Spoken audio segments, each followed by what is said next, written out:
Srbobranski mlin, da kedy časť industrijného poljoprivrednog kombinatu Elan už rokami u privatnih rukoh, ali za rozliku od veljih, tota privatizacija je uspješna i mlin džiluje odlično. Uspješno otrimuje visoki uroveň svojih produktov i z roka na rok má vše veci novih kupcov. Tu dosť švitko žatva prešla.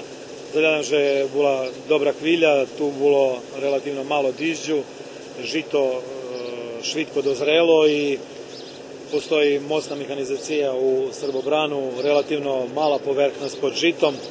Žitoše, to naša stara praksa, zaždemo mišame po kvalitetu, znači pri prijemu mi porobimo analizu i vecka žita mišame po kvalitetu, že bi sme mali konstantni kvalitet muki.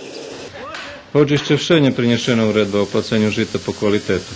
U Srbobranskim mljinu njeljemže odzeljuju kvalitetne od podljejšao žita, ali i zaplacuju dinar veći za kvalitet. Za rozliku od drugih, to nje dao avans, ali je tako i placio 17 dinarija za s PDV-om i to velji parasti počituju.